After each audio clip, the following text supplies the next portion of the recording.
OK မင်္ဂလာပါကျွန်တော်ဖုန်းသစ်ဝယ်ဦးမယ်ဆိုရင်လူတိုင်းကကင်မရာကောင်းလားဂိမ်းရောဆော့လို့ကောင်းရင်လားပြီးတော့ဘက်ထရီရောခံရင်လားဆိုတာကိုပဲကြည့်ကြများပါတယ်ဒါပေမဲ့ဒီဖုန်းတစ်ခုခုဖြစ်သွားလို့ပြတ်သွားတာပဲဖြစ်မန်နီလဲရတဲ့ချိန်တွေမှာဒီဖုန်းကပြင်ရတာလွယ်ကူရဲ့လားပြီးတော့ပြင်ခရောစီးကြည့်ရဲ့လားဆိုတာကိုတော့ဘူးမှထည့်ပြီးတော့မစင်စားမိကြပါဘူးဒီနေ့ဗီဒီယိုမှာတော့ဖုန်းပြုပြင်လောကတွေကဝါစီရင်ဆရာတွေရဲ့အတွေ့အကြုံတွေရဒီ brand ဒီ model တွေကပြင်ရတာတရားဆုံးဖြစ်ပြီးတော့အဖြစ်လို့ပြင်ခတွေကစီးကြီးနေရလဲဆိုတော့အကြောင်းတွေကိုပါအားလုံးသိအောင်ပြပြသွားမှာဖြစ်ပါတယ်မိတ်ဆွေဝယ်မဲ့ဖုန်းကပြင်ရတာခက်တဲ့စီးရင်တဲ့ပါလားဆိုတာသိချင်တော့ဗီဒီယိုဆုံးဖြတ်ကြည့်လိုက်ပါကဲပထမဆုံးစပြောမှာကတော့ချိန်အများဆုံးဖြစ်တဲ့ Samsung ဖုန်းတွေပါ Samsung ဖုန်းတွေကအထူးသဖြင့် model ဟောင်းတွေ Note series S series တွေကဖုန်းပြုပြင်သမားတွေအတွက်တော်တော်လေးအသေးရဖို့ကောင်းပါတယ်ဘာဖြစ်လို့လဲဆိုတော့သူတို့ရဲ့ display ကအရန်ပန်းလွာတဲ့ AMOLED display ကိုသုံးထားတာများပါတယ်ဥပမာနဲ့ပြောရမယ်ဆိုရင်ကျွန်တော်တို့ကဘက်ထရီလဲချင်တော့မန်ဖက်ကစခွာရတာဖြစ်တဲ့တော့ပြင်တဲ့သူဖက်ကလည်း rich ရှိတယ်လို့ကျွန်တော်လာပြင်တဲ့သူကလည်းစီးကြီးသွားတာဖြစ်ပါတယ်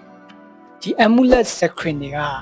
စက်ကူညီးပါးကိုပါတာပါခွာတဲ့အခါနည်းနည်းလက်လွန်သွားရင်အပူလွန်သွားရင်ဒါမှမဟုတ်တရီကွင်းစီးတာတင်းသွားမယ်ဆိုရင်တော့စဉ်းစားကြည့်လိုက်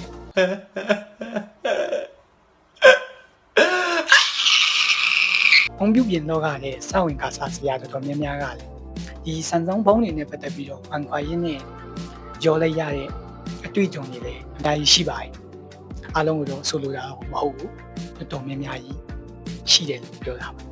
နောက်တော့လုံးကတော့ပြင်ရအစေးကြီးဆုံးလို့နာမည်ကြီးတဲ့ iPhone တွေပါအဲဆိုရင်ထင်ကောင်းထင်နေလိုက်မယ် iPhone တွေကကြီးကြီးလေးလေးနဲ့လာလိုက်တာလို့ထင်ကောင်းထင်လိုက်မယ် iPhone တွေမှာကဝက်အူတွေကမျိုးမျိုးရှိတယ် white shade ပါမယ်ငါးပွင့်ပါမယ်ကြက်ကြက်ခက်ပါမယ်ဒါရင်မကသေးဘူးဝက်အူတစ်ခုချင်းစီရဲ့အရှိကလည်းမတူပြန်ဘူးဝက်အူအရှိကိုအတူနေရာမှာမားပြီးတော့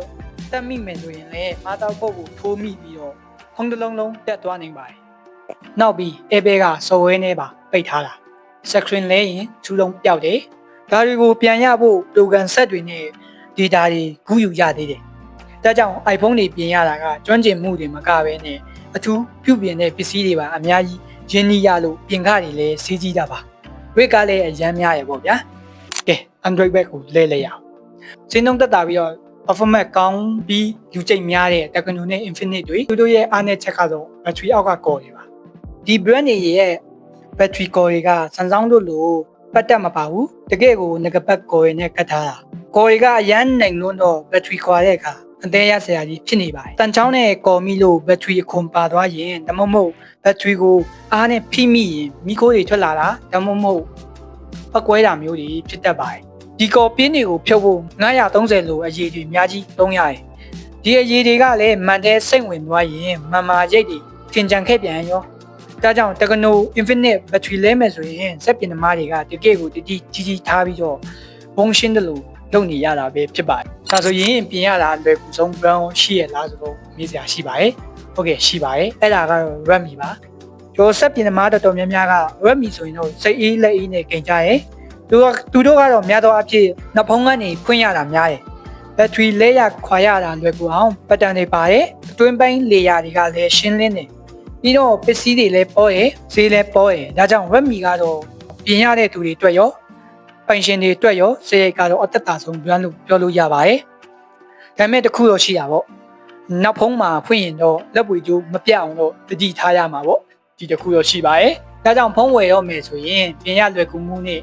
ပြင်ခစရိတ်တွေကိုပါထည့်သွင်းစဉ်းစားကြပါလို့အကြံပေးချင်ပါတယ်။မိတ်ဆွေတို့ဖုံးရောပြင်ရခတ်တဲ့စီးရင်ထဲမှာပါလား။ပြင်ဖို့တဲ့တွေးကြုံရရှိရင်လည်းအောက်က comment မှာရေးခဲ့ပေးလို့ကြပါတယ်။ကြည့်ရှုပေးကြတဲ့မိတ်ဆွေအားလုံးကိုလည်းကျေးဇူးတူးတင်ရှိပါတယ်။